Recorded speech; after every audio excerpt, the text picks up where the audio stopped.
Welcome to Nation Now. I'm Pradeep Nabyar. With this, we talk about news affecting the nation, Maharashtra and Mumbai. As they say, in every system, there's a conflict between abiding law and arbitrary power. The test for every democracy, it stands or it falls according to its own choice, whether to give supremacy to the law or to the will of the people, whether to constitute a moral association maintained by duty or a physical one kept together by force. We invite our guest in the studio today, Abhishek Tripathi Saab from the Bharatiya Janata Party. Tripathi Saab, welcome to the show. Thank you. Bharat Singh ji from the Indian National Congress. Bharat Singh ji, welcome to the show. Namaskar. Manish Singh ji. Manish Singh ji from Samajwadi Party. Manish Singh ji, welcome to the show. Manish Singh ji. We'll start with you, Abhishek Tripathi ji. आज Vietnam Prime Minister was here and Modi ji को उन्होंने बहुत तारीफ किया, बोला he is instrumental in getting fifth biggest economy, इस देश को लेके गया, uplifting the standards of living. और प्राइम मिनिस्टर मोदी जी ने कहा कि मैं विकासवाद को सपोर्ट करता हूं, विस्तारवाद को नहीं. प्रोबेबली चाइना के बारे में कहा उन्होंने. राहुल गांधी जी ने कहा कि 10 साल में बीजेपी सरकार, मोदी सरकार ने सिर्फ एग्रीकल्चर मौखरी किया है, किसानों का और एग्रीकल्चर सेक्टरों का. अब वक्त आ गया कि 72 करोड़ किसानों को हम मोदी जी के ट्रैप से बाहर निकाले.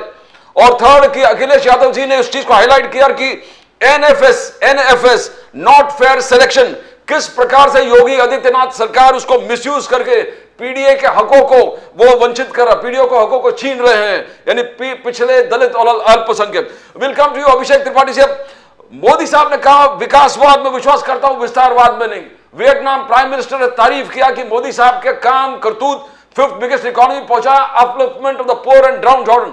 But you heard Rahul Gandhi ji किस प्रकार से कहा कि टोटली अगेंस्ट एग्रीकल्चर, किसानों के खिलाफ, 10 साल में सिर्फ किसानों को ढोंगी किया बस. त्रिपाठी साहब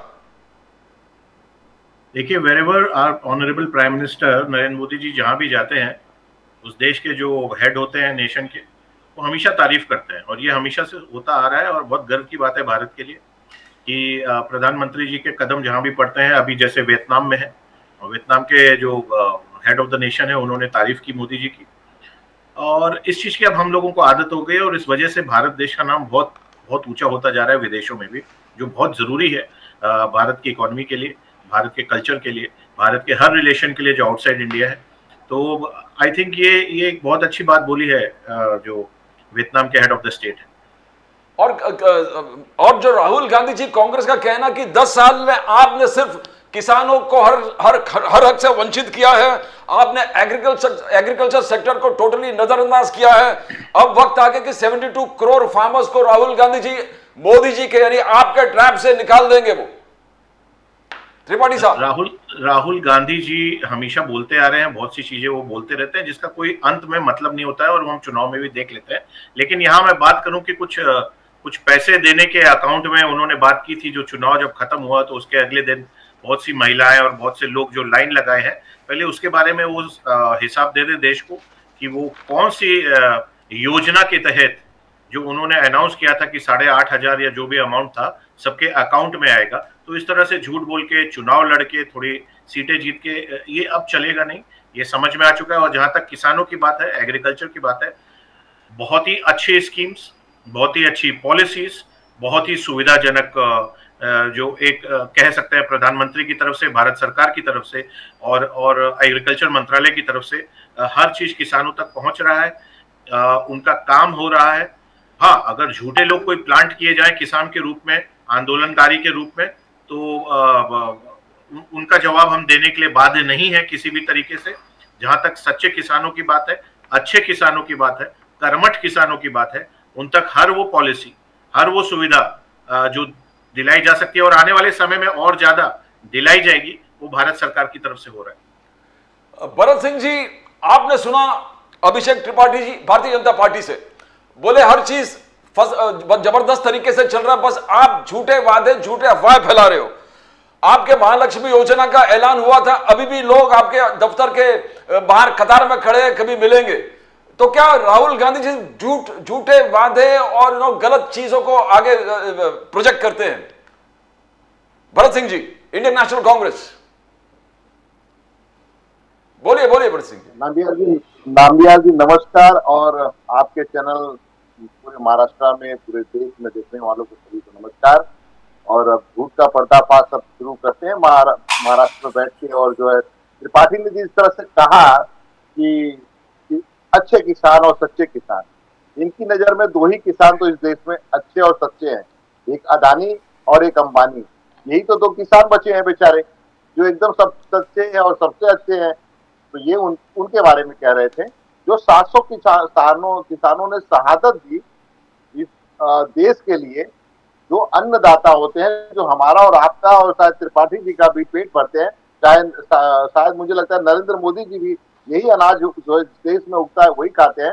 वो 700 किसानों का शहादत जो लेने वाले, अगर उनकी जान को लेने वाला अगर कोई है तो देश का प्रधानमंत्री और भाजपा है। ये शायद भूल गए ये बोलने की।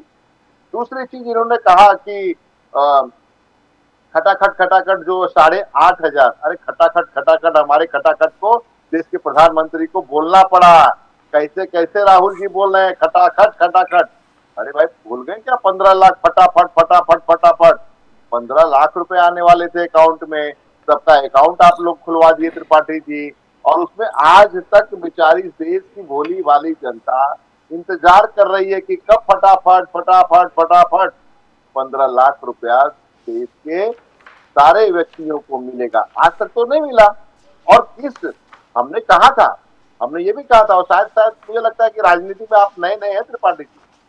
जब अगर केंद्र में हमारी सरकार बनती तो अवश्य हम जो है खटाखट 8,500 रुपया देते।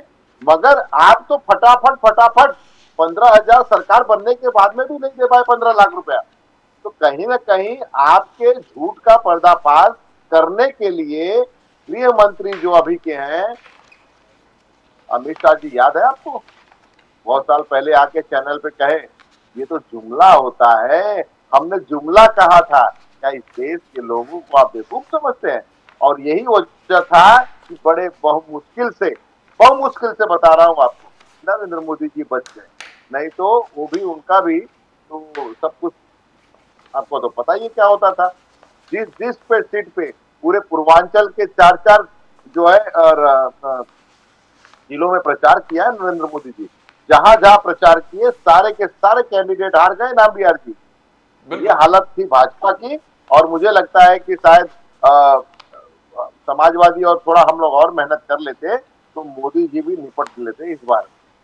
तो कम से कम देश की जनता का मूड समझिए। देश की जनता के ऊपर जो आपने महंगाई, जो आपने महिलाओं के ऊपर अत्याचार, ये सारा चीज जो बढ़ा के रखा है, चाहे वो अग्निवीर योजना हो गया, चाहे वो नौजवानों हो, देश के नौजवान, किसान, मजदूर, ये सबको आपको याद नहीं है। आपके दो ही मित्र हैं, वो है अदानी और अंबानी, जिसको आप किसान समझते हैं और अच्छे किसान समझते हैं। आपने सही कहा, क्योंकि नामबियाल जी सारे देश का सब अनाज इन्हीं के तो गोडाउनों में सब डंप हो रहा है। तो ये तो समझेंगे ही ना अच्छे किसान। तो मैं money Singh ji Samajwadi party, money Singh ji सब कुछ ठीक, 3 करोड़ घर, 3rd biggest economy, Modi ji के सपने, मोदी जी 3.0, 3 करोड़ लखपति दीदी, 500 कंपनी में 1 करोड़ लोगों बच्चों को इंटर्नशिप मिलेगा, 5,000 रुपया। तो एक विकास भी है, विरासत भी संभाल के, तो कहां प्रॉब्लम कहां है मनी सिंह जी? प्रदीप जी, आप बहुत वरिष्ठ पत्रकार हैं और आपका मैं बहुत आदर करता हूं।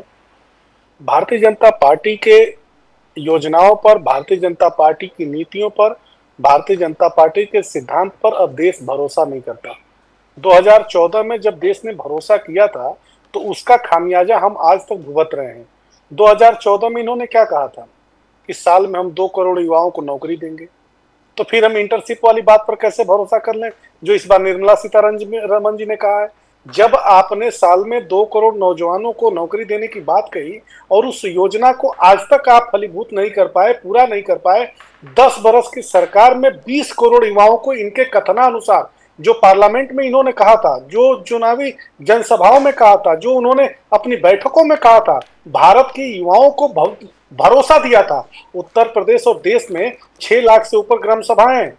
58,384 ग्राम सभाएं हमारे उत्तर प्रदेश में है। पूरे भारत में 6 लाख से ऊपर ग्राम सभाएं हैं। अगर प्रति वर्ष इन्होंने प्रति गांव से 1-1 लाख एक युवा को भी नौकरी दिया होता इन लोगों ने, तो 60 लाख से ऊपर युवाओं को नौकरी मिली होती। आज केंद्र सरकार के पास जो उनके अधीन विभाग हैं उसमें 2 करोड़ 14 लाख से ऊपर सरकारी विभागों में पद खाली हैं। पहले सेना में खुली भर्ती होती थी, जनपद जनपद स्तर पर खुली भर्तियां होती थी सेना की। आज सेना की भर्तियां कहीं पर नहीं दिखाई दे रही हैं, कहीं पर भी सेना की भर्ती नहीं हो रही। और इन्होंने तो जो अग्निवीर योजना लेकर के आया है उससे हमारी सेना की जो एक ढांचा हुआ करता था, विश्व में लोहा मानते थे हमारी सेना का, उस सेना को कमजोर करने का अगर किसी ने काम किया है तो ये भारतीय जनता पार्टी और मोदी की सरकार ने किया। एक बात। दूसरी जो महत्वपूर्ण बात है, प्रदीप जी, जब आप कोई सवाल पूछते हैं ना तो मुझे ऐसा महसूस होता है कि देश की जनता की आवाज और उनके नब्ज को पहचान करके आप सवाल पूछते हैं। प्रदीप जी, आज देश किस कदर सांप्रदायिकता के रंग में रंगा जा चुका है, देश आज किस तरह से जातीय ध्रुवीकरण की राजनीति में रंगा जा चुका है। हमारे उत्तर प्रदेश की असेंबली की अगर कार्रवाई आपने आज देखा होता तो मुझे तो शर्म आती है कि योगी आदित्यनाथ को योगी कहते हुए मुझे शर्म आती है। जो व्यक्ति गोरखपुर मठ का मठाधीश होने के साथ साथ 25 करोड़ की आबादी का चीफ मिनिस्टर है, जो चीफ है उत्तर प्रदेश का, उस व्यक्ति के मुंह से सदन में जिस तरह से जाति संबोधन किया गया, देश की पार्लियामेंट में अनुराग ठाकुर की तरफ से जाति ध्रुवीकरण करने की कोशिश की गई। शर्म आती है इन नेताओं को पार्लियामेंट और असेंबली में देख करके, जो हमारा संविधान कहीं से भी, संविधान प्रदत्त जो हमारी व्यवस्था है, कहीं से भी जाति ध्रुवीकरण, जाति संबोधन को छूट और इजाजत नहीं देता है। हमारा संविधान कहता है कि देश में सभी धर्म, सभी वर्ग, सभी पंथ, सभी वेशभूषा, सभी भाषा को मानने वाले लोगों को समान अधिकार है, उनका सम्मान किया जाना चाहिए। सबसे महत्वपूर्ण बात है प्रदीप जी कि आज हमारे देश की संपूर्ण आबादी क्या चाहती है। हमारे युवा चाहते हैं कि उनको नौकरी मिले, उनकी पढ़ाई लिखाई के हिसाब से नौकरी मिले। हमारे किसान क्या चाहते थे? एमएसपी। आपने तो कहा था उनकी आय दोगुनी करेंगे, आपने तो कहा था कि एमएसपी लागू करेंगे। अभी भारतीय जनता पार्टी के प्रवक्ता कहेंगे कि हमने कुछ अनाजों पर हमने एमएसपी दिया है। अरे, हमने तो आपसे कुछ अनाजों पर नहीं मांगा है, हमने तो आपसे गारंटी मांगा है, हमें गारंटी दे दीजिए, लेकिन आप नहीं देंगे। और लोहिया जी, प्रदीप जी, लोहिया जी ने तो कहा था कि संपूर्ण भारत को व्यवहारिक तौर पर देश को अगर विकसित बनाना है, देश को आगे लेके जाना है, तो दाम बांधो नीति जब तक भारत में लागू नहीं होगी तब तक बाजार के हवाले अगर हम भारत को छोड़ देंगे तो किसी भी सामान की दाम कब आसमान में पहुंच जाए इसका कोई भरोसा नहीं है। लेकिन हमारे सिद्धांत को तो ये लोग मानते नहीं है। समाजवादी जो सिद्धांत है आर्थिक रूप से, उसको तो ये लोग मानते नहीं है। और एक बात, बहुत बड़ी अच्छी बात आपने प्रदीप शुरुआत में कहा कि वियतनाम के प्रधानमंत्री ने मोदी जी की प्रशंसा किया।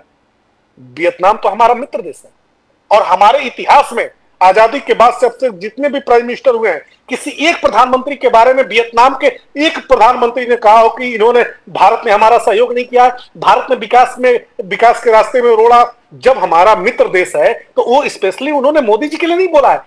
चीन से हमारी मुखालफत है, चीन की विस्तारवादी नीतियों का हमने विरोध किया है और हमेशा हमने वियतनाम का, तिब्बत का हमने साथ दिया है। तो वियतनाम का किसी भी प्रधानमंत्री का, विदेश मंत्री का, रक्षा मंत्री का जब भी भारत में आगमन होता है तो हमारे देश की एकता, अखंडता की प्रशंसा की जाती है। और उसके बाद से वियतनाम का प्रधानमंत्री अपने समकक्ष के भारत के प्रधानमंत्री की नीतियों की हमेशा तारीफ करता है। इसमें कोई बहुत ज्यादा खुश होने वाली बात नहीं है। अगर इतना ही शौक है भारतीय जनता पार्टी के लोगों को प्रशंसा करने की तो इजराइल और जो फिलिस्तीन में तमाम अरबी कंट्रियों के बीच में और इजराइल में जो द्वंद्व है, भारत के प्रधानमंत्री तो कल से मुंह नहीं खोल पाए। उनके जुबान से तो एक शब्द कहीं नहीं निकला है। एक ट्वीट आपने देखा है क्या? एक बयान आपने देखा है क्या विदेश मंत्रालय का या रक्षा मंत्रालय का या प्रधानमंत्री कार्यालय का? एक भी नहीं देखा। इतने संवेदनशील मुद्दे पर एक भी बार भारत के प्रधानमंत्री जी ने क्या अभी तक कोई बयान जारी किया है? कल से जिस तरह से तनाव मचा है, उस तनाव पर क्या एक भी प्रतिक्रिया जारी किया है उन्होंने? यूक्रेन से लेकर के रसिया तक, कभी रसिया से मिलते हैं, कभी यूक्रेन से मिलते हैं। अरे, दोनों तरफ डफली पीटने वाले भारत के प्रधानमंत्री जी, दोनों देशों से बराबर का रिश्ता बनाने वाले प्रधानमंत्री जी, एक बार भी इस हालात पर चिंता क्यों नहीं जाहिर कर रहे हैं? क्यों नहीं उनसे निवेदन कर रहे हैं? उनसे क्यों नहीं उनसे आग्रह कर रहे हैं? मनी सिंह जी, मैं पूछता हूं, त्रिपाठी जी, आपने सुना, आपने भरत सिंह जी इंडियन नेशनल कांग्रेस सुना, आपने मनी सिंह जी को सुना समाजवादी पार्टी, दोनों आलोचना कर रहे थे।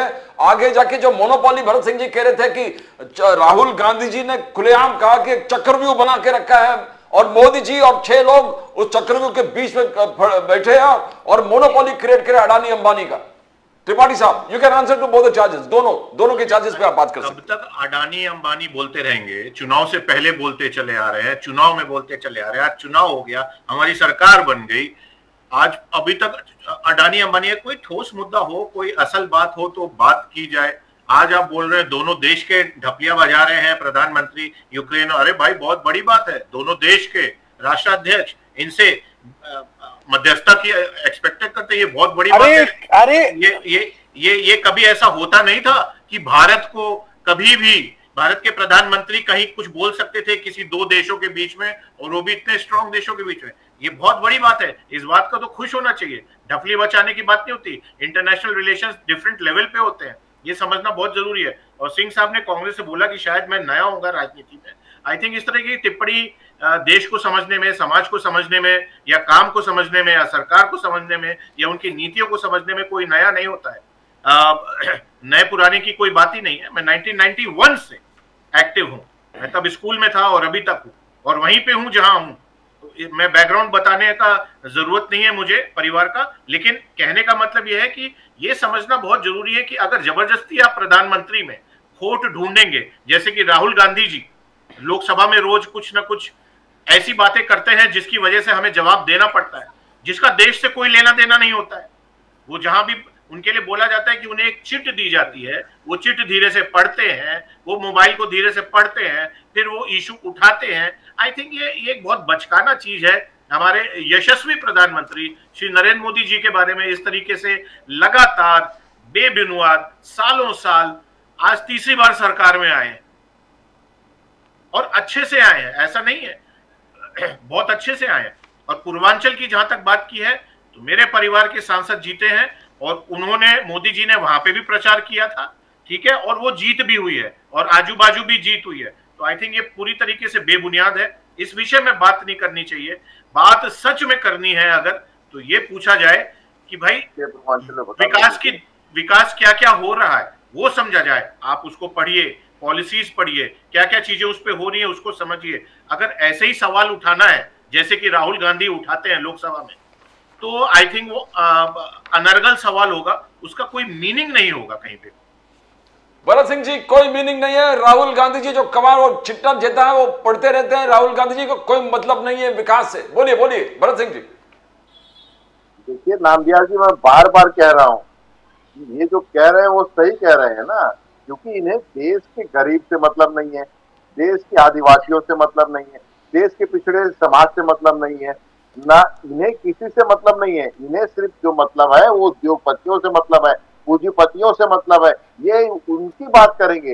लेकिन राहुल गांधी जी संसद में खड़े होके जो दबे कुचले, जो स्तर पे नीचे जो एक गरीब तबका है उसको जो छू रहे हैं, वो जो है देश के नौजवान, जो अग्निवीर जैसे स्कीम लाया जाता है जिसमें 4 साल के बाद रिटायर होने के बाद वो घर पे बैठेगा, कुछ कर नहीं पाएगा, ये ऐसे स्कीम का हम विरोध करते हैं।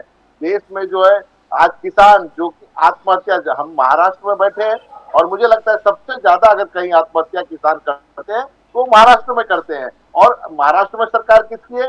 डबल इंजन की सरकार है। अब डबल इंजन की सरकार के रहते हुए भी अगर ये हालात है तो आप समझ सकते हैं कि यहाँ के किसान कितने खुशहाल है कि बदहाल है। और उसके लिए ये बात नहीं करेंगे क्योंकि इन्हें पता है कि मुझे किसकी बात करनी है, कौन हमको फंडिंग देता है, कौन जो है हमारे अकाउंट में ज्यादा पैसा डाला है। पकड़े गए ना, सुप्रीम कोर्ट ने तो बताया ना कि कहा सर उसकी इंक्वायरी करवा लीजिए, जांच करवा लीजिए। हम तो बार बार कहते हैं इलेक्ट्रल बॉन्ड का जांच होना चाहिए, हम उसमें शामिल है, तो हमको बताइए आप, हमने कितना लिया है, आपने कितना लिया है, देश के सामने सच्चाई आनी चाहिए। मगर ये नहीं करेंगे, ये भागेंगे उससे, क्योंकि देश के नौजवान, किसान, महिलाएं सब परेशान है। और यही वजह है कि आज जो इनको, मैंने कहा ना आपको, सरकार जो चल रही है ना बहुत दिन तक नहीं चलेगी। नाम दिया जो स्थिति है, 2 बाबू के बैसाखी पे सरकार है, नीतीश बाबू और जो है चंद्रा बाबू। और जिस दिन ये दोनों बैसाखी खसकेगी, अब देखिए इनके सर फुटबॉल शुरू हो गया है इनकी पार्टी के अंदर ही। उत्तर प्रदेश में क्या हालत है, 2 डिप्टी सीएम है वो क्या अपना अलग से जो है गाना गा रहे हैं, योगी जी अपना अलग से गाना गा रहे हैं। हम जो है वो सिर्फ देश के नौजवानों की बात करेंगे, देश की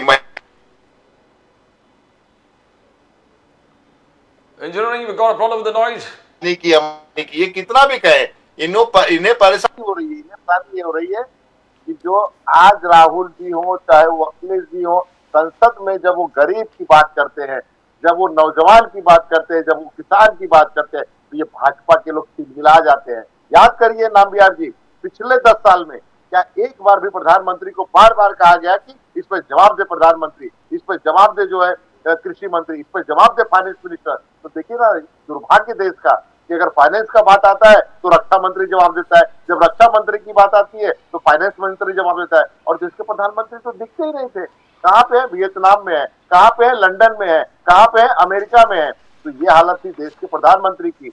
मगर जैसे ही झटका 440 वोल्ट का हम लोगों ने दिया, हमारी इंडिया गठबंधन ने दिया, वैसे ही तिलमिला के पहले ही भाषण में प्रधानमंत्री जी खड़े होते हैं और कहते हैं कि ऑब्जेक्शन है मुझे मिलॉर्ड, ऑब्जेक्शन है मिलॉर्ड, ऑब्जेक्शन है मिलॉर्ड, चालू हो जाता है। उसके बाद इनके 5-5 मंत्री खड़े होते हैं और पांचों मंत्री कहते हैं ये गलत हो रहा है, ये गलत हो रहा है, हमारे ऊपर अत्याचार हो रहा है, हमारे ऊपर अत्याचार हो रहा है। अब बताइए, जो देश के ऊपर अत्याचार कर रहा था, जो पूरे 10 साल से देश के किसानों पे अत्याचार किया, महिलाओं पे अत्याचार किया, वो नौजवानों पे अत्याचार किया, वो जो है दलित पे अत्याचार किया, तो ऐसे अत्याचारी और आप चिल्ला रहे हैं मुझे बचाओ, मुझे बचाओ, मेरे खिलाफ जो है साजिश रची जा रही है, अत्याचार हो रहा है। ये तो वही बात हो गई ना कि एक तो चोरी, ऊपर से सीना चोरी। अब ये नहीं कहेंगे संसद में इस तरह से छाती ठोके एक अकेला सब पे भारी, कह दे एक बार मोदी की सरकार, अब कहते हैं 10 साल के बाद एनडीए की सरकार, नीतीश बाबू की सरकार, चंद्रा बाबू की सरकार, अब ये कहने लगे हैं। तो इनकी स्थिति जो है ना सांप और छुछुंदर वाली हो गई है, निकले कि उगले। मनीष सिंह जी, राहुल गांधी जी, इंडिया अलायंस का यह आलोचना है कि बेरोजगारी, महंगाई ने डिस्ट्रॉय कर दिया है, मगर बीजेपी के जो आंकड़े हैं, आरबीआई के आंकड़े मोदी साहब ने दिखाए, पिछले 3-4 साल में 8 करोड़ जॉब्स मोदी जी ने प्रोड्यूस किया, जनरेट किया, 8 करोड़ जॉब्स। उन्होंने कहा कि पहले मनमोहन सिंह के काल में 2004 से 14 सिर्फ 2.9 करोड़ जॉब्स इकट्ठा कर दिया था, जनरेट किए थे। मोदी जी के 14 से 23 तक 12.5 करोड़ एम्प्लॉयमेंट जनरेट किया है। मनीष सिंह जी, तो आपका जो क्लेम है कि महंगाई, बेरोजगारी तो फिट नहीं बैठता है, कैसे? मनीष सिंह जी एक्सप्लेन कीजिए। देखिए, भारतीय जनता पार्टी और उनके नेता जब भी कुछ कहते हैं ना, एक शेर बहुत ही हमारे यहाँ पूरब में पढ़ा जाता है कि जिसको बनाने में जमाने लगे हैं आज वही हमको सिखाने लगे हैं। अभी ये त्रिपाठी जी प्रवचन कर रहे हैं भारतीय जनता पार्टी के, इन्होंने बताया कि मेरे परिवार के एक सांसद जीत करके आए हैं। इनके परिवार के जो सांसद जीत करके आए हैं, उन सांसद के पिताजी भी सांसद रहे हैं। और इनसे पूछिए कि जब इनके पिताजी सांसद थे, जो सांसद हुए उनके पिताजी, एक भी मैं भी चूंकि उसी जनपद का रहने वाला हूं और मैं भी उसी लोकसभा का बासिंदा हूं जहां का इन्होंने जिक्र किया है, एक भी किसानों के आंदोलन की लड़ाई, हम लोग सत्ता में रहे हैं, बहुजन समाज पार्टी सरकार में रही है, एक भी इनके परिवार के किसी भी सदस्य ने आज तक किसानों के लिए कभी धरना प्रदर्शन किया हो, कभी आंदोलन किया हो, कभी लड़ाई की हो? आप हमें बता दीजिएगा। यहाँ परिवार की बात नहीं हो रही। अरे सुनिए, घबराइए मत। अभी आपका जो टेम्परामेंट है ना, पॉलिटिकल टेम्परामेंट, अभी हम खोल रहे हैं। बड़ा अच्छा किया आपने बता दिया, अभी हम खोल रहे हैं, एक धागा खोल रहे हैं। थोड़ा सुन लीजिए पूरा प्रवचन, लेकिन फिर भी आप समझ गए। सुन लीजिए। अरे मैं समझता हूँ, अरे जैसे ही त्रिपाठी आपने बोला मैं समझ गया। इतनी चिंता, घबराहट मत करिए, मैं पूरी बात आपको दोहरा रहा हूँ, एक एक करके मैं बता रहा हूँ आपसे। और सुन लीजिए प्रदीप जी, ये जो spoke person Bharatiya Janata party के बैठे हैं, इनके घर पर आज के तारीख में देवरिया के किसी भी व्यक्ति का मैं सैकड़ों लोगों का नंबर दे दूंगा, कोई दलित इनके दरवाजे पर बिना चप्पल जूता पहन करके, अगर कोई इनके उसारा में जो बरामदा होता है, कोई चला जाए, कोई चप्पल जूता पहन कर नहीं जाता, पिछड़ी जाति का कोई दलित वर्ग का व्यक्ति नहीं जा सकता। और सुन लीजिए, देख लीजिए, झूठ है। अरे सुन लीजिए, इनका जो बखरी गांव है, आपका जो रिश्तेदार सांसद है ना, जो बखरी गांव है जो वैतालपुर के पास है, मैं जानता हूं इतिहास, आप लोगों का इतिहास मैं जानता हूं। और जो सांसद महोदय हुए हैं वो देश के सबसे बड़े एनजीओ बाज हैं। उन एनजीओ बाजों का जो गिरोह है भारत में, उसी के एक एनजीओ बाजो भी है। उनका काम और उनका एम्प्लॉयमेंट देना वो बताइए। अरे सुनिए, अरे घबराइए मत। अरे सुनिए, एम्प्लॉयमेंट, अरे सुन लीजिए ना, एम्प्लॉयमेंट किसको बोलते हैं? प्राइवेट सेक्टर में नौकरी देने को एम्प्लॉयमेंट बोलते हैं। चुनाव लड़े और जीत गए। सुनिए, अरे मोदी और योगी का वो अपने नाम पर ना 5,000 वोट नहीं पाएंगे, अपने गांव में प्रधानी हार जाएंगे। क्या बात करते हैं आप? भारतीय जनता पार्टी के सिंबल पर चुनाव लड़ने वाले गांव में प्रधानी नहीं जीत पाएंगे। बातें कर रहे हैं, बताइए। जीत गए, पहली बार चुनाव लड़े, जीत गए। 20 साल पहले उनके पिता सांसद थे। अरे सुन लीजिए ना, अरे सुन लीजिए उनके पिताजी सांसद, सुन लीजिए। अरे सुनिए, चीनी मिल किसानों का पूछिए किसने किया है काम? किसने किया आप बताइए तो जरा, किसने किया बताइए जरा। बोल रहे हैं उन्हीं के, सुन लीजिए, उन्हीं कर रहे हैं तो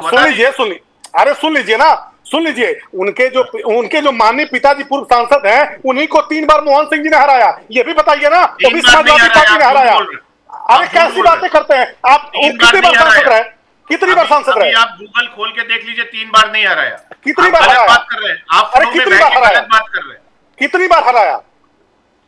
और उनको कितनी बार हराया? मनीष सिंह जी, मुद्दे पर आइए ना। यहाँ मुद्दे पे आइए।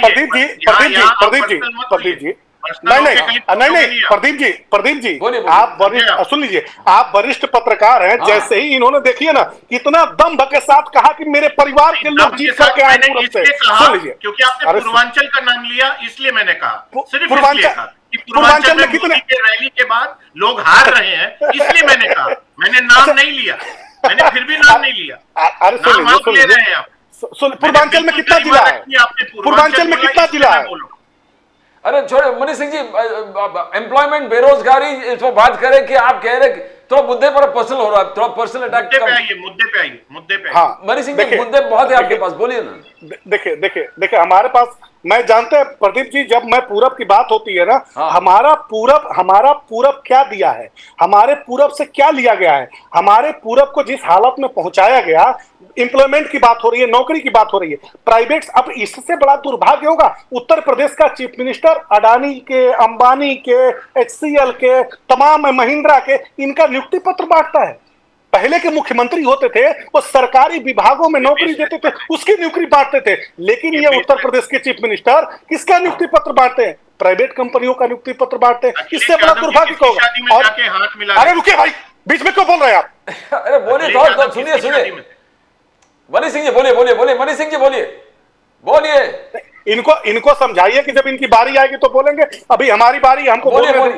अब प्रदीप जी, दुर्भाग्य, देखिए, अरे सुनिए, अयोध्या निपटा दिया है, अयोध्या अयोध्या नहीं निपटाया। फैजाबाद की सीट है, अयोध्या में बीजेपी लीडिंग थी। 5-6 विधानसभा बन के एक लोकसभा सीट बनती है। अपना नॉलेज पहले चेक करिए। अयोध्या सीट नहीं निपटाया है, फैजाबाद की सीट निपटाया होगा। तो मैं बता दूं, अयोध्या में लीडिंग था, बाकी जगह पे हुआ है। पहले आप अपना प्रदीप जी कैसे अद्भुत प्राणी लोग इस पैनल में है। धन्य है भगवान, हे प्रभु, भगवान कृपा करे। वो अयोध्या सेगमेंट, अयोध्या वो विधानसभा तो इनके पास है ना मनीष सिंह जी, बीजेपी के पास।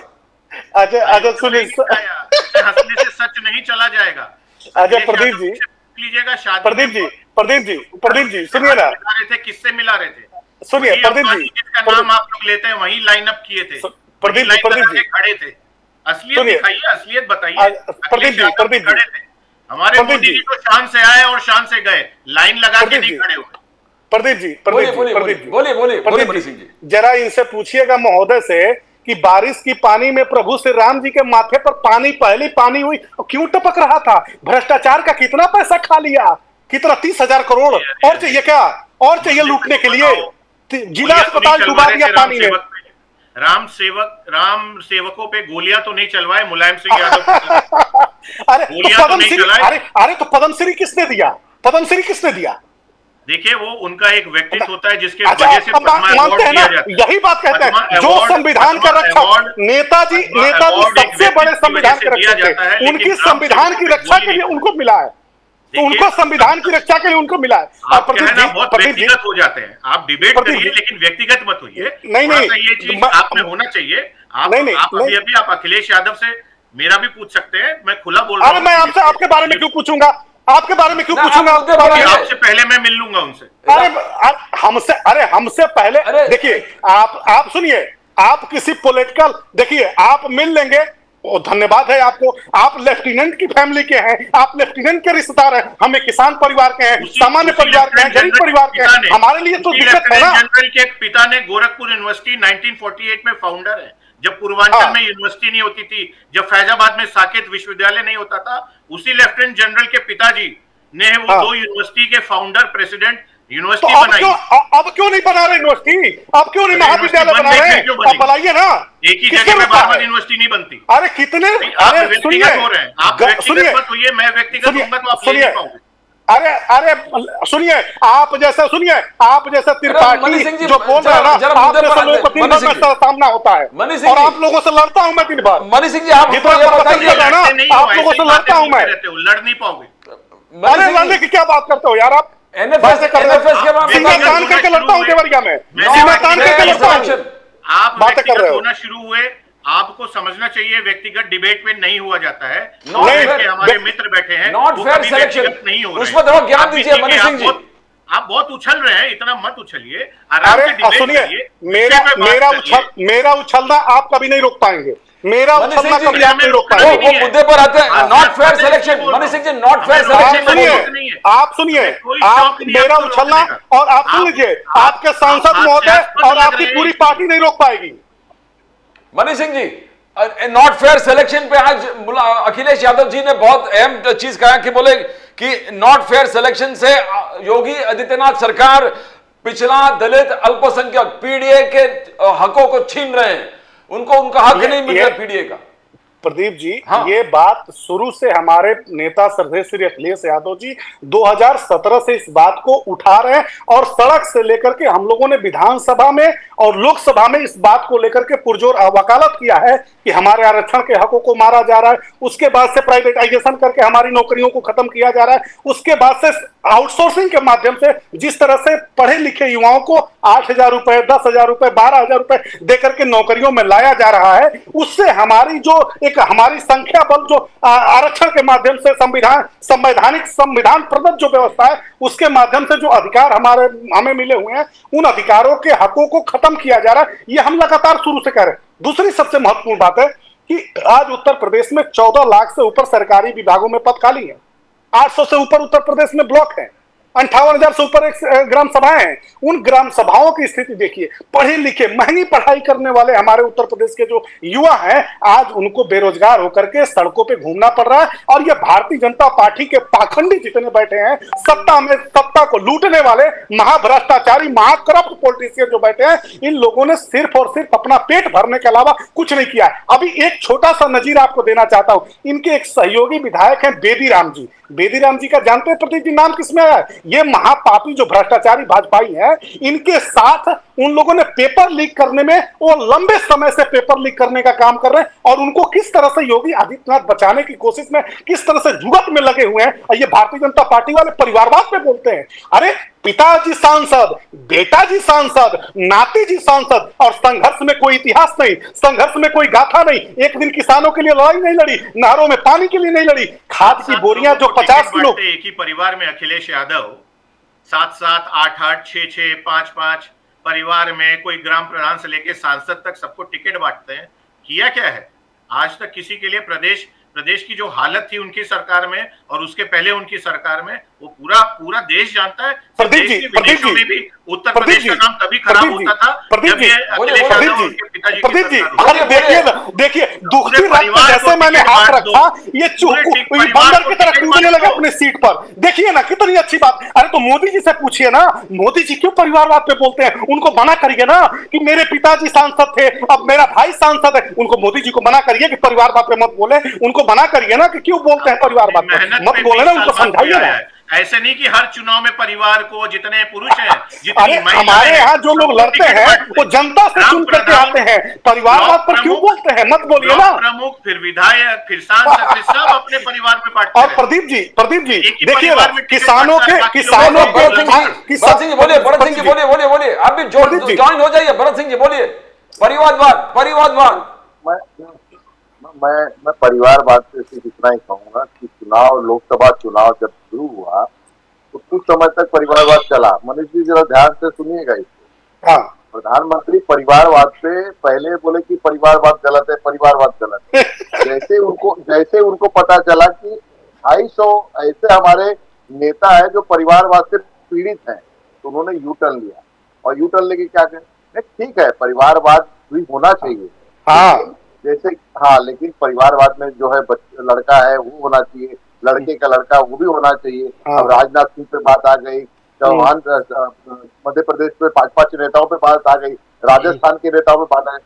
तो प्रधानमंत्री को किसी ने क्या टेलीप्रॉम्प्टर जब देखते हैं ना तभी तो बोल पाते हैं, नहीं तो बेचारे बोल कहाँ पाते हैं, वो गड़बड़ा जाते हैं। तो बोलना कुछ और होता है, बोल कुछ और जाते हैं। तो ये समझिए उनकी तकलीफ है अपनी, वो जितना जानते हैं। प्रधानमंत्री उतरा उनको लिख के अभी कह रहे थे कि राहुल जी को चिट्ठी लिख के दिया जाता है संसद में। अरे संसद में चिट्ठी लिख के दिया जाता है आपको? प्रधानमंत्री कुछ वो टेलीप्रॉम्प्टर देख के बात करते हैं, अगर वो बंद हो गया तो आए बाएं साए इधर भागने लगते हैं देश के प्रधानमंत्री। क्या बोलूं तो क्या बोलूं? उसी में 2-4 बार गड़बड़ा गए हैं, कुछ गलत बोल दिए। ठीक है, कोई बात नहीं है, बोलना भी चाहिए। लेकिन मैं ये कहता हूँ कि परिवार में मान लीजिए कि मैं पॉलिटिशियन हूँ या मैं डॉक्टर हूँ, अगर क्या मेरा लड़का डॉक्टर नहीं बन सकता है? क्या क्यों नहीं बन सकता भाई?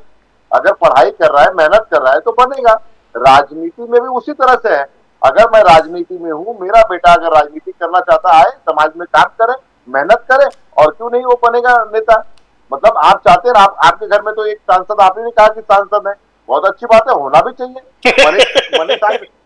मनीष आज प्रवक्ता है, तो कोई और भी राजनीति में आएगा, लड़का आएगा तो भी तो अच्छा विधायक बनेगा।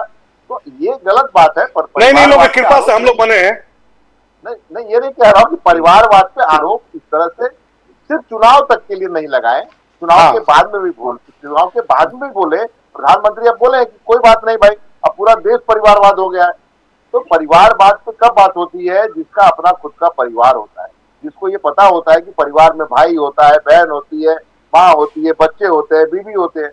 अब जो एकदम योगी टाइप का व्यक्ति है, उसे क्या पता होगा परिवार क्या होता है? उसे क्या पता होगा जिसका कोई परिवार ही नहीं है? देश का दुख दर्द क्या पता होगा? देश के नौजवानों का दुख क्या पता होगा? देश के जवानों का, बच्चों का। देखिए ये होता है प्रदीप जी। आप त्रिपाठी साहब, Tripathi ji, you want to respond to परिवारवाद डिबेट? देखिए इस देश के इतिहास में 1947 से लेके आज, जब से हमें आजादी मिली है, 2 परिवारवाद के लिए माने गए हैं। गांधी फैमिली, हम देखते चले आ रहे हैं, चौथा जनरेशन आ गया, और डायरेक्ट जनरेशन है। यहाँ वहां अगल बगल उसके कजन, ये नहीं, डायरेक्ट, चाहे वो नेहरू जी हो, फिर इंदिरा गांधी हो, फिर राहुल गांधी हो, फिर सोनिया गांधी हो, फिर राहुल गांधी हो, अभी प्रियंका है। उसके बाद हम और देखेंगे, अभी रॉबर्ट वड्रा जी बहुत झगड़ा कर रहे थे, अमेठी के टिकट के लिए उनको नहीं दिया गया किसी कारणवश, क्योंकि वो परिवार में कलह चल रही, कलह। तो ये एक परिवार आजादी से लेके आज तक परिवारवाद का एक उदाहरण बना हुआ है। और दूसरा है मुलायम सिंह यादव जी के परिवार, ये एक परिवार। वैसे तो और भी बहुत है, लेकिन क्योंकि चर्चा यहाँ पे 2 पार्टियों के साथ हो रही है, इसलिए मैं ये नाम लूंगा कि आज मुलायम सिंह हो, उनके बेटे हो, उनके भाई बंधु हो, घर की बहुएं हो, बेटियां हो, दूसरे कजन हो, ये भाई हो, सब लोग तो आए हुए हैं भाई। काम किसी ने नहीं किया ना काम पहले किया टिकट पाने से, न चुनाव लड़ने टाइम, न चुनाव के बाद किसी ने काम किया है। और ये सब लोग जानते हैं। मेरे बोलने से क्या होता है, मैं तो बहुत छोटा हूं, लेकिन ये पूरा प्रदेश जानता है और पूरा देश जानता है कि जहां परिवारवाद की बात आती है। और हम ये वीडियो में देख चुके हैं कि माननीय राहुल गांधी जी एक शोक सभा में गए थे, वहां कॉन्डोलेंस मैसेज लिखा जाता है। कॉन्डोलेंस मैसेज वो मोबाइल से देख के टाइप कर रहे थे और लिखे जा रहे थे। ये प्योर चीटिंग है, एग्जाम में की जाती है इस चीज की, चिट लेके। वो चीटिंग वाली आदत उनकी नहीं गई अभी। वो कॉन्डोलेंस भी 4 लाइन लिखते हैं। देखिए कहीं पे भी कॉन्डोलेंस लिखा रहता है शोक सभा, वो 3 से 4 लाइन होती है एक रजिस्टर पे। तो उसको भी अगर आप मोबाइल से देख के लिखेंगे तो आपकी क्षमता पूरा देश देख रहा है, जान रहा है। आपके पार्टी के वरिष्ठ नेता आपको क्यों छोड़े, दूसरी जगह गए, राहुल जी के महाराष्ट्र के मुख्यमंत्री आपको छोड़ गए। अब तो भाई हद हो गई, जिसको ABCD नहीं आता हो, जो टेलीप्रॉम्प्टर के पास करता हो। राहुल जी की पढ़ाई आप जानते हो कहाँ से की है और कितनी उनकी ज्ञान क्षमता ज्यादा है, आपको पता है। पढ़ने की बात नहीं होती, कितना पढ़े वो दिखाई देता है। मैं तो कह रहा हूँ ना कि मोदी जी के 5, मैं आपको दिखाता हूँ जो 5 बार कैसे क्या क्या बोले थे। मैं वो शब्द नहीं कह सकता हूँ। केरला में जाके उन्होंने क्या कहा था, वो शब्द को मैं दोहराना नहीं चाहता हूँ। क्या वो कहे थे मालूम है ना आपको? केरला वाला शब्द आपको पता है, ठीक नहीं लगेगा, नामिया जी जब बता दीजिएगा बात फोन करके। मनीष सिंह जी कुछ बोलना चाहते थे? हाँ, जैसे भारतीय जनता पार्टी के नेता ने कहा है कि मुलायम सिंह जी के और अखिलेश जी के परिवार ने कुछ नहीं किया है। श्री प्रकाश मणि जी ने पूर्वांचल एक्सप्रेसवे बनवाया, श्री प्रकाश मणि जी ने आगरा लखनऊ एक्सप्रेसवे बनवाया। सुन लीजिए, सुन लीजिए, सुन लीजिए, अरे पूरी बात सुन लीजिए, सुन लीजिए। श्री प्रकाश मणि जी ने, नहीं, सुन लीजिए, आपने हमारे नेताजी का, नहीं, आपने हमारे नेताजी का नाम लिया है ना, तो सुन लीजिए, पूरी बात सुन लीजिए। आपने श्री प्रकाश मणि जी ने लखनऊ का मेट्रो बनवाया और मेट्रो वहां से वहां तक बना, मुख्यमंत्री बनवाएंगे। सुन लीजिए, मुख्यमंत्री थे, वो तो मुख्यमंत्री थे, नाम उनका ही होगा, वो बनवाएंगे। नहीं, आपने कहा, नहीं, आपने कहा, सुन लीजिए, आपने कहा है कि उन्होंने कुछ नहीं किया। अरे सुन लीजिए, आपने कहा ना, आपने कहा कि कुछ नहीं किया। अरे सुन लीजिए, आप तो पट्टी बांधे हुए हैं, कान के बहरे हैं। आपने कहा कुछ नहीं किया, कान के बहरे हैं, आंख पे पट्टी बंधी हुई है। उत्तर प्रदेश का काम नहीं दिखाई देता है। 50 लाख से ऊपर महिलाओं को पेंशन दिया, वो नहीं दिखाई दिया। 18 लाख से ऊपर लैपटॉप दिया, आंख पे पट्टी बंधी दी, कान के बहरे थे, दिखाई सुनाव नहीं दिया। तो देख लीजिए मोदी जी ने क्या क्या दिया है, जो आप अरे बता दीजिए ना क्या किया। अरे उन्होंने तो कहा था कि 2 करोड़ नौकरी देंगे, दिया क्या नौकरी? उन्होंने 15 लाख खाते में काम देने के लिए दिया क्या उन्होंने? कहा है, जरा दिखा दीजिए। प्रदीप जी ने अभी बताया है, बीजेपी क्या डेटा दिया है, बीजेपी क्या डेटा दिया है? अरे यार डेटा जनता के बीच में मत बताइएगा। यही डेटा दिया आपने तो 33 सीटों पर उत्तर प्रदेश में आ गए। यही डेटा दिया है, यही जनता को बताया है, तो आप आ गए आप 35 सीटों पर। क्यों नहीं 63 सीट लिए, क्यों नहीं 73 सीट लिए? आ गए। हमारी पार्टी से छोटी पार्टी हो गई उत्तर प्रदेश में। अरे क्यों बेचैन है, क्यों परेशान है? भ्रष्टाचारियों के द्वारा शासन चलाया जा रहा है और जनता ने इसी को खारिज किया है। अरे परेशान क्यों है? परेशान मत होइए, जनता इंतजार कर रही है आपके हर नब्ज को दबाने की। जो जनता ने जुगाड़ ढूंढ लिया, आप परेशान।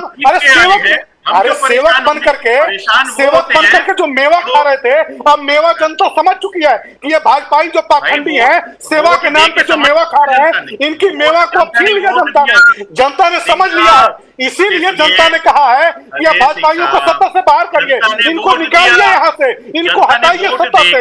पिछड़ों का हक खाते हैं, दलितों का खाते हैं, सिखों को खाते हैं, सभी लोगों का हक खाने वाली जो भारतीय जनता पार्टी है, जो जनता के नाम पर, किसानों के नाम पर, मजदूरों के नाम पर, छात्रों के नाम पर, दलितों के नाम पर लूट खसोट पाखंडी जो भाजपाई है, महिलाओं के नाम पर इन जो लूट रहे हैं, इसी लूट को जनता ने अब खारिज कर दिया है और सत्ता से बाहर करने का मन बना लिया है।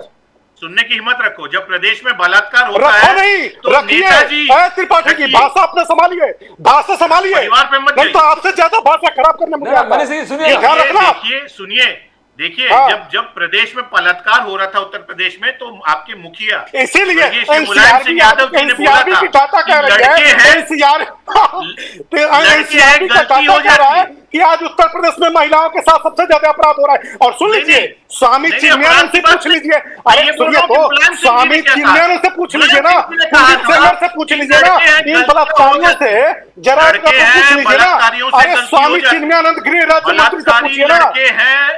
नहीं, बलात्कारी लड़के हैं। अरे ये बलात्कारी तो भाजपाई है, ये बलात्कारी तो भाजपाई है। इन्होंने पूरे देश में करप्शन की जाल बिछा रखी है, तो बलात्कार की जाल बिछा रखी है। भाई परिवार की बात करेंगे तो झगड़ा तो बाप बेटे में ही था, कुर्सी कौन पाएगा।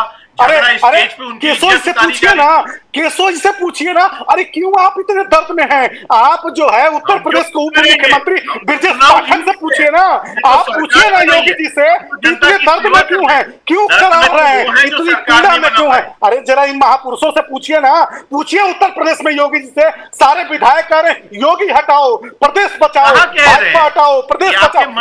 अरे आंख पे चश्मा, अरे आंख पे चश्मा लगा हुआ है, आंख में मोतियाबिंद तो नहीं हुआ है। उत्तर प्रदेश के अखबारों को देख लीजिए, टेलीविजन को देख लीजिए, क्यों इतने परेशान हैं? आप मत परेशान होइए, मत बेचैन होइए, इतने ज्यादा व्याकुल मत होइए। उत्तर प्रदेश की खबरों को देखिए। अरे सुन लीजिए, फतेह बहादुर सिंह ने क्या कहा, देवेंद्र सिंह ने क्या कहा, उन्हीं लोगों से पूछ लीजिए, उन्हीं लोगों से पूछ लीजिए। यादव जी ने ऑफर दिया हमारे साथ आ जाओ, तो केशव मौर्य जी ने बराबर अखिलेश जी ने जवाब दे ऑफर नहीं दिया, कोई नहीं अखिलेश जी ने ऑफर नहीं दिया। जो आपके उप मुख्यमंत्री व्याकुल थे उनसे कहा कि मानसून ऑफर है, मानसून ऑफर है, वो आपके मुख्यमंत्री को कहा उन्होंने। लेकिन एक विधायक नहीं हिला उत्तर प्रदेश में, एक विधायक नहीं हिला। लेकिन देवेंद्र सिंह से पूछ लीजिए, फतेह बहादुर सिंह से पूर्व मुख्यमंत्री हमारे यहाँ हमें करप्ट भाजपाइयों की जरूरत नहीं है, हमें करप्ट भाजपाइयों की जरूरत नहीं है, करप्ट भाजपाई एमपीओ की जरूरत नहीं है, हमको लेने की जरूरत नहीं है। हमारे पास पर्याप्त संख्या बल है, आपके नब्ज को निचोड़ने की पूरी ताकत हमारे पास है। करप्ट भाजपाइयों की हमारे पास जरूरत नहीं है, हम लोगों को कोई करप्शन वाले लोगों की जरूरत नहीं है। चुनाव में भी देख लेंगे, 2027 के चुनाव में भी देख लेंगे। अरे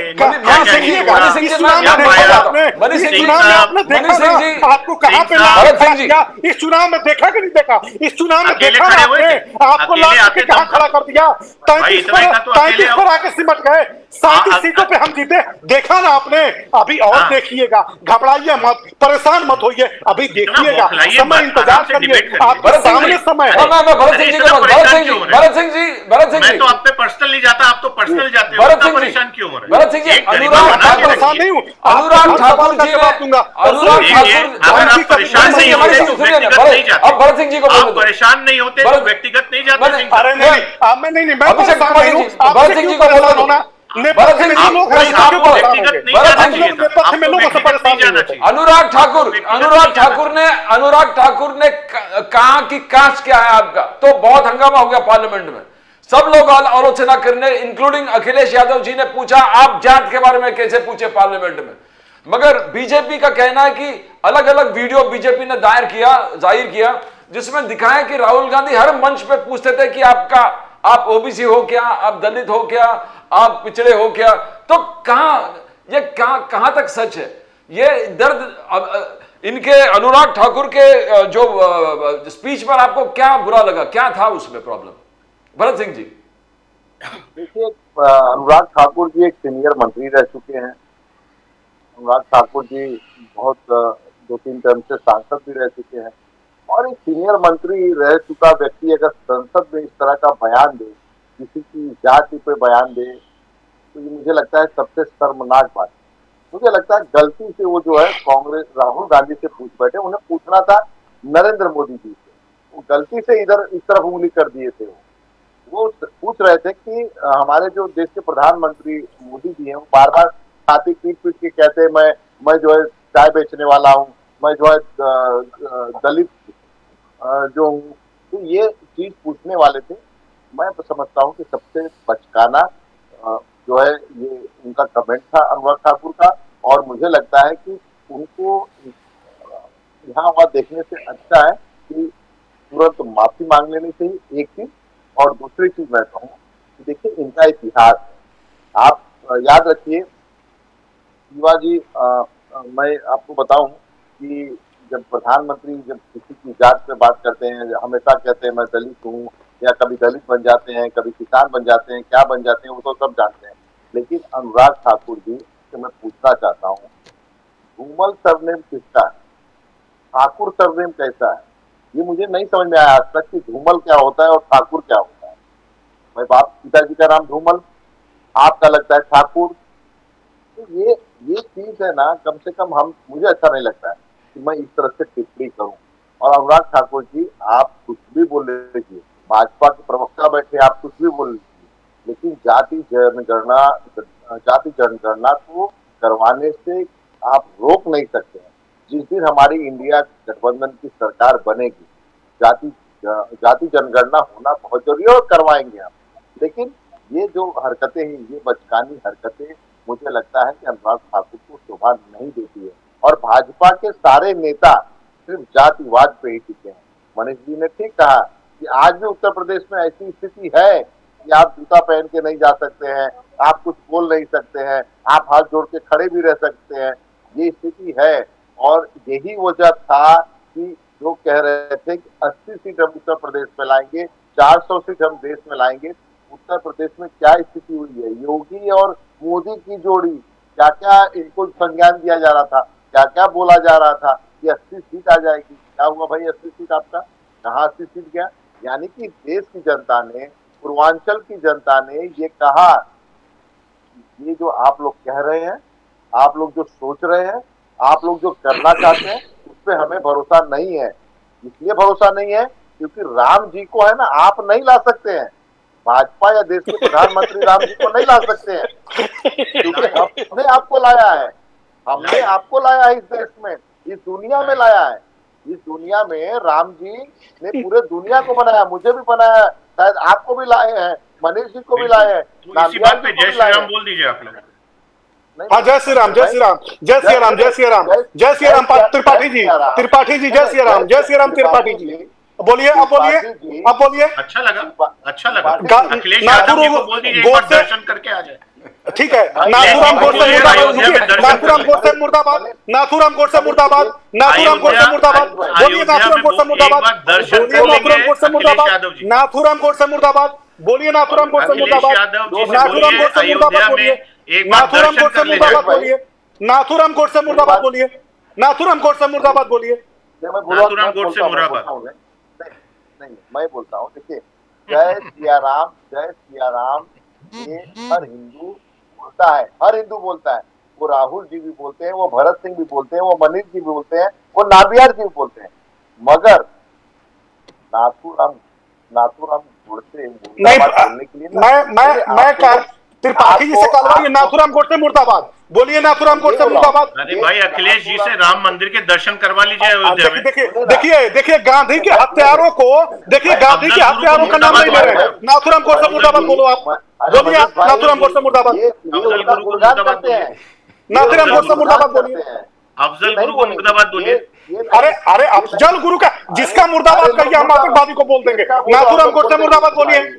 अरे भाई, आप भेजते क्यों नहीं है उनको वहाँ अयोध्या में दर्शन करने? गांधी के हत्यारों का चेहरा देख लीजिए, यही गांधी के हत्यारों का चेहरा है, इसीलिए तो हम कहते हैं ये राहुल गांधी के राजनीतिक जीवन के हत्यारों का चेहरा है, राहुल गांधी के राजनीतिक जीवन के हत्यारों का चेहरा है। समझिए बात, आप गलत पप्पू बोला जाता है पूरे देश में, उनके पूर्व मुख्यमंत्री उनको छोड़ देते हैं। इनके बापू हैं, इनके बापू हैं, नाथूराम गोडसे इनके बापू हैं। ये कभी मुर्दाबाद नहीं बोल सकते हैं, ये कभी बोल ही नहीं सकते हैं, ये बोल नहीं सकते हैं, लेकिन हम जय सिया राम बोलेंगे, हम जय सिया राम बोलेंगे, हमें उसको त्रिपाठी जी, अनुराग ठाकुर जी का वो कास्ट के बारे में बोलना क्या ठीक था पार्लियामेंट में? नाबियार जी, हाँ बोलिए। राहुल गांधी और अखिलेश यादव से जय श्री राम बोलवा दीजिए पार्लियामेंट। सुनिए, जय सिया राम और अखिलेश यादव से जय श्री राम बुलवा दीजिए पार्लियामेंट में। सुन तो लीजिए, हाँ बोलो, सुन लीजिए ना, सुन लीजिए, बोल रहा हूँ, क्यों बोल रहा हूँ, मैं बता रहा हूँ, पूरी बात सुन लीजिए, पूरी बात सुन लीजिए, पूरी बात सुन लीजिए। जय सिया राम, ये जय सिया राम सब बोलते हैं, क्योंकि सिया के बिन राम अधूरे हैं, सिया के बिन राम अधूरे हैं, और जय सिया राम होना चाहिए। समझ गया, ये बहुत अच्छी बात है, समझ गया मैं। और एक बार पार्लियामेंट में जय श्री राम बुलवा दीजिए दोनों लोगों से। जय श्री राम जो आप बोलते हो ना, ये आपका एजेंडा है, ये आपका नारा है, जय श्री राम। एजेंडा नहीं है, ये जो है श्री राम का नारा नहीं है, की स्तुति है, स्तुति है प्रभु श्री राम, भरत जी, प्रभु श्री राम जी की स्तुति में जय श्री राम कहा, एक स्तुति बता दीजिए जो प्रभु श्री राम कहा गया, तो एक स्तुति बताइए, एक स्तुति बताइए। अरे त्रिपाठी जी, रामचरितमानस के अयोध्या का टिकट कटवा दीजिए ना एक बार। नहीं, ऐसा नहीं है ना। देखिए प्रदीप जी, मुझे मौका दीजिए, प्रदीप जी मुझे मौका दीजिए, जरा एक स्तुति बताइएगा जिसमें श्री राम बोला गया हो, एक स्तुति बताइए। अरे ब्राह्मण आदमी है, एक वंदना होती है, अरे एक वंदना बताइए, एक वंदना जिसमें श्री राम कही गई हो, सिया राम न कही गई हो, श्री राम कही गई हो। देख रहा है आज आपके सारे जनपद के लोग आज को देख रहे होंगे, आज बोल लीजिए आप। अच्छा, नहीं, जरा एक बात प्रदीप जी जानते हैं, ये सावरकर, गोलवलकर और नाथूराम गोडसे के जो ये वंशज हैं राजनीतिक, इन वंशजों से पूछिए कि ये भारत की सभ्यता संस्कृति को कहां लेके जाना चाहते हैं। ये नागपुर के नारंगियों से देश आज ही जा चुका है, ये नागपुर के नारंगियों से देश बचना चाहता है, इन नागपुर के नारंगियों और पाखंडियों से देश को छुटकारा चाहिए, इसीलिए जनता ने जनादेश दिया है, भारतीय जनता पार्टी को सत्ता से बेदखल करना है। भारतीय जनता पार्टी देश को उस खोखले स्तर तक पहुंचा चुकी है जहां युवाओं के पास नौकरी। अरे मैं जा चुका हूं। अरे त्रिपाठी जी सुनिए ना, मैं जा चुका हूं। अरे आप क्यों परेशान है? आप मत परेशान होइए, आप मत परेशान होइए। अरे सुनिए ना, सुनिए ना, सुनिए ना, सुनिए ना, सुनिए ना, सुनिए। अरे त्रिपाठी जी, ये त्रिपाठी जी, अरे सुनिए ना, अरे त्रिपाठी जी सुन लीजिए। अरे त्रिपाठी जी सुनिए ना, त्रिपाठी जी, अरे सुनिए तो त्रिपाठी जी, अरे त्रिपाठी जी, त्रिकुंड त्रिपाठी जी सुन लीजिए ना, त्रिकुंड त्रिपाठी जी जरा सुन लीजिए। आप हमें कह रहे हैं आप नहीं जानते प्रभु श्री राम जी, प्रभु सिया राम जी, जब हम राधा कृष्ण हरे रामा हरे कृष्णा गांव में होता है, सुने हैं आप, समझे हैं? उसमें राधा कृष्ण कहा जाता है, सिया राम कहा जाता है, सीता राम कहा जाता है, जानते हैं? और सुन लीजिए, लेकिन क्या प्रभु श्री राम का सिर्फ उनका नाम नहीं लिया जाता? सुन लीजिए, और जानते हैं, बात बता रहे हो, जानते हैं श्री राम ज्ञान दे रहे हो। अरे भाई यही ज्ञान आप अपने अखिलेश यादव जी को दीजिए। अरे सुन लीजिए, अरे त्रिपाठी जी, त्रिपाठी जी, छोटा सा गाना है वो, अरे भाई भाड़े का जनेऊ, भाड़े की बैठता है। अरे आपके घर में, आप त्रिपाठी जी, त्रिकुंड वाले त्रिपाठी जी, आपके घर में जनेऊ बनता होगा, हमको जानकारी है। आपके घर में जनेऊ बनता है, जनेऊ की उत्पत्ति आपके घर में हुई है।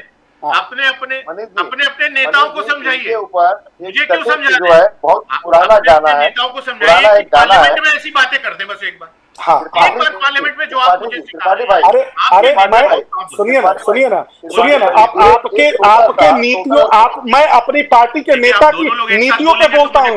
नहीं सुन, अरे त्रिपाठी जी आपको सुनाई अब नहीं देगा, हम जान, अरे सुनिए ना, अब हम जानते हैं कि आपको सुनाई नहीं देगा, अब आपको नहीं सुनाई देगा। और सुन लीजिए, हम पार्टी, सुन लीजिए, हम पार्टी के एक जिम्मेदार स्पोक पर्सन है, हम वही बात कहते हैं जो हमारी पार्टी कहती है, हमारे नेता कहते हैं। हम आपकी तरह से नहीं आकर के बैठ गए हैं। हमारा एक सिद्धांत है, हमारी एक परिपाटी है, हमारा एक पार्टी का संविधान है, हम उस संविधान से पते हुए हैं। और सुन लीजिए, मैं महाराष्ट्र में मेहनत करके आके बैठा हूँ। अच्छा, क्या मेहनत किया है आपने? कितना आंदोलन किया है? जरा बता दीजिए। कितनी बार जेल में गए? कितनी बार जेल में गए? कितनी बार जेल में गए? अनुराग ठाकुर जी पे आते हैं कि मैं जेल जाऊं, मेरे ऐसे कर्म नहीं है कि मैं जेल जाऊं। पहली बात इमरजेंसी नहीं चल रही है, ये इमरजेंसी नहीं चल रही है कि हम जेल जाए। दूसरे मेरे कर्म ऐसे नहीं है कि मैं जेल जाऊं, है ना? तो ये तो समझा लीजिए। दूसरे प्लीज आप लोगों से हाथ जोड़ के विनती है मेरी कि अपने अपने शीर्ष नेताओं को वो ज्ञान दे, और वो ज्ञान वो पूरे देश को पार्लियामेंट गांधी के हत्यारे गोडसे का मुर्दाबाद एक बार बोल दीजिए, एक बार गोडसे का मुर्दाबाद बोल दीजिए। एक बार आप अपने नेता को बोलिए, अफजल गुरु, गोडसे मुर्दाबाद, गोडसे मुर्दाबाद एक बार अयोध्या ले जाइए, प्लीज, गोडसे मुर्दाबाद, गोडसे मुर्दाबाद, एक बार गोडसे मुर्दाबाद, एक बार गोडसे मुर्दाबाद के दर्शन कराइए। मैं अरे त्रिकुंड त्रिपाठी जी, अरे त्रिकुंड त्रिपाठी जी, त्रिपाठी जी जरा करवाइए। अखिलेश यादव बोल दीजिए, राहुल गांधी जी को लाइन लगा के खड़े थे बड़ी शादी में, अखिलेश बैठता है, एक श्लोक भाजपाइयों पर सटीक बैठता है, वो सुना देता हूँ, उसके बाद मैं विदा लेता हूँ कि रामचंद्र कह गए सिया से, ऐसा कलयुग आएगा, देश, इस पूरे देश की जनता दाना दुनका खाएगी और भाजपाई मोती खाएंगे। तो ये आज स्थिति है कि जितने जुमले ऐसी बातें करके क्या फायदा? जुमले नहीं, अरे मैं आपको बताऊं, उसका उदाहरण देता हूँ। मैं महाराष्ट्र में आप है, मैं भी हूँ। आप बताइए कि जिस व्यक्ति के ऊपर 70,000 करोड़ का आरोप आप लगाते हो, उस व्यक्ति को आप लेके अपनी पार्टी में उसको डेप्यूटी सीएम बनाते हो। आप उस व्यक्ति को लेते हो जिसपे आदर्श घोटाले में जिसका नाम होता है पूर्व मुख्यमंत्री है, उसको पार्टी में लेते हो, उसको सांसद बनाते हो। इसीलिए कहता हूँ कि रामचंद्र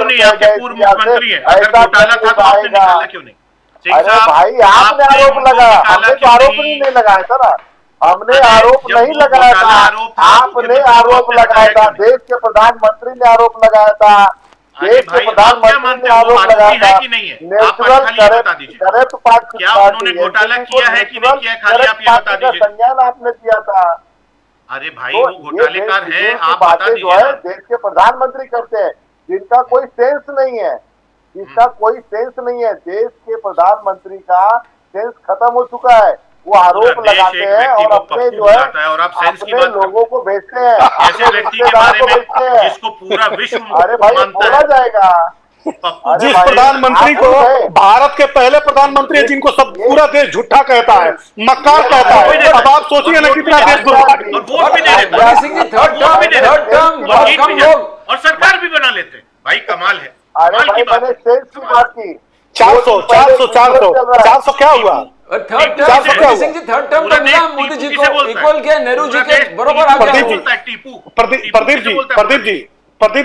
प्रदीप जी जानते थर्ड हैं, टर्म सुनिए ना, टीपू किसे बोलता है? पूरा थर्ड देश सुन लीजिए, थर्ड टर्म का नतीजा ये हुआ कि आज के समय में 26,000 करोड़ नीतीश जी को देना पड़ा, 15,000 करोड़ आंध्रा को देना पड़ा, और जो हमारे जोगी जी हैं जो दिल्ली कई हर बार दिन राज्य भर को, में दौड़ा लगाते हर हैं, टर्म उनको में दिया जाता है। उनको आप मोदी अपना जी निकाल ने लीजिए झुनझुना ज्ञान। दिया। पहले फैक्ट चेक कर लीजिए। हर राज्य को हर टर्म में दिया जाता है, हर टर्म में दिया जाता है। नीतीश को दिया, मनीष भाई, इन्होंने नीतीश को दिया, इन्होंने आंध्रा को दिया। अब मैं मुंबई में बैठा हूँ बांद्रा, लेकिन बांद्रा को कुछ नहीं दिया।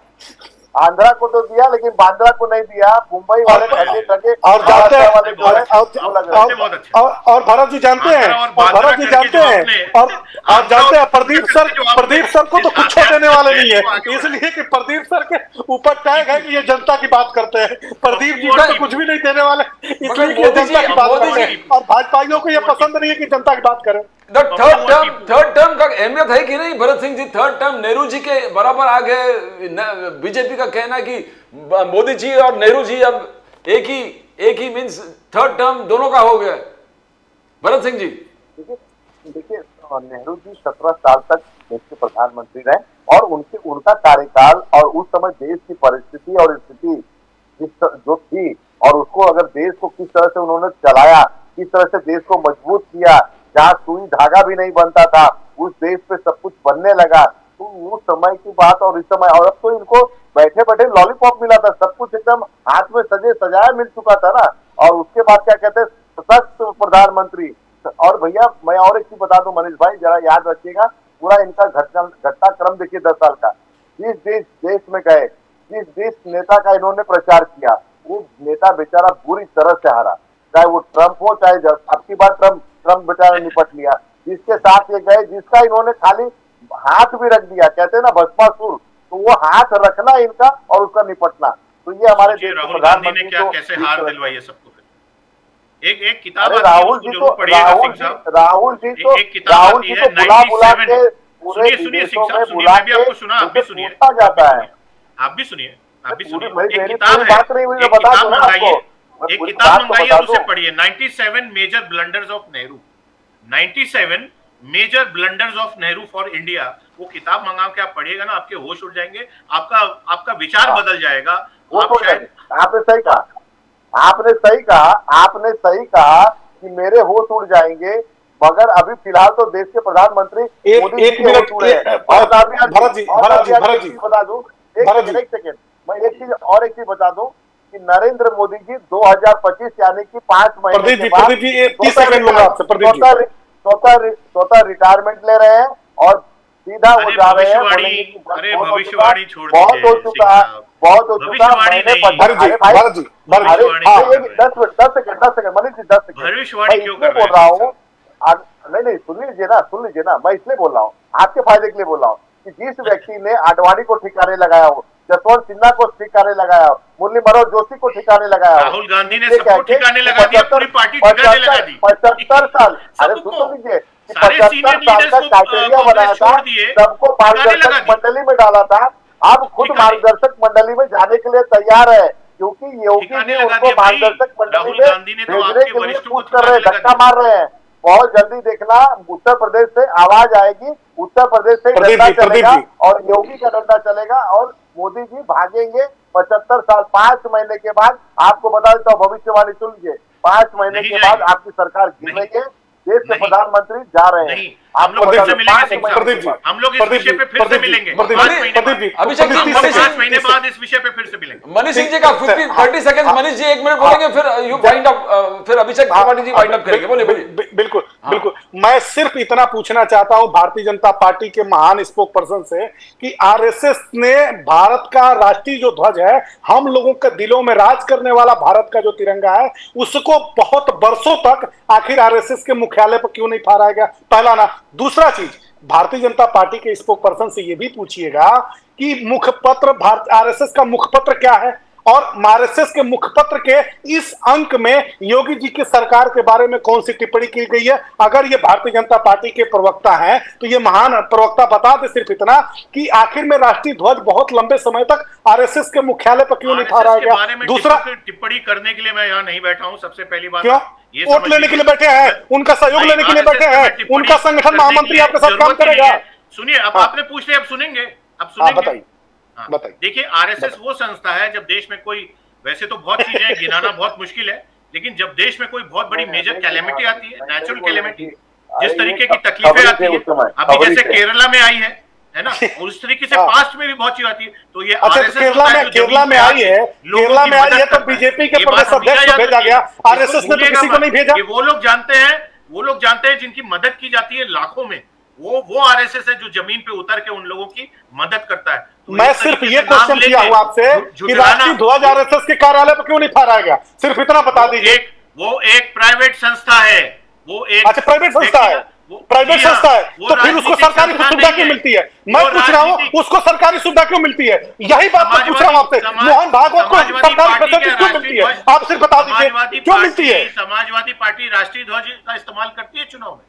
अरे क्या बात करते हैं? राष्ट्रीय ध्वज, अरे राष्ट्रीय ध्वज, अरे कैसी बात? अरे प्रदीप जी, हम लोग के साथ इतने बड़े प्रवक्ता के साथ मत बात कराइएगा, इतने बड़े प्रवक्ता के साथ हम लोग का डिबेट मत कराइएगा। जब इनका नॉलेज सेंस ये है, किस स्तर के लोग हैं भाई, अरे कैसी सोच है आपकी? राष्ट्रीय ध्वज हमारे यहाँ, जब हमारे यहाँ हमारी पार्टी का राष्ट्रीय गान होता है तो सबसे पहले राष्ट्रगान करते हैं भाई।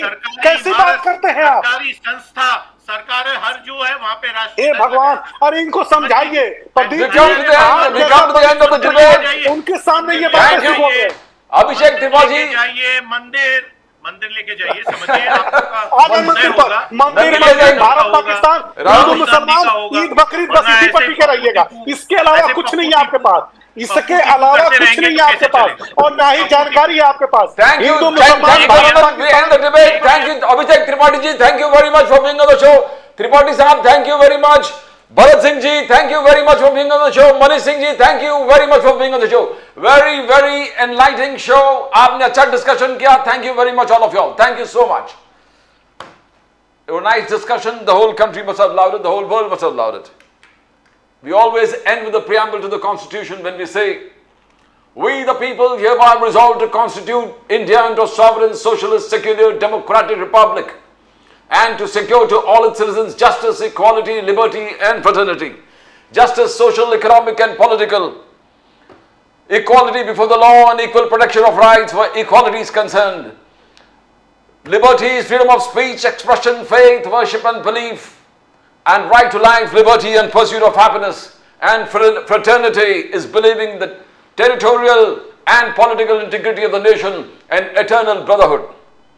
As we always say, all the parties together form the republic. All the parties together come and save the Constitution, the pillars of the Constitution. Let it bloom and let it grow, because if the Constitution survives, we all survive. All the political parties survive. That's all from Pradeep Nambiar Nation Now. You can tag on, subscribe to the channel by clicking on that link. You heard the bell. Subscribe to Nation Now. That's all from Pradeep Nambiar. We'll come with more news from the nation, Maharashtra and Mumbai. Till then, it's bye for now.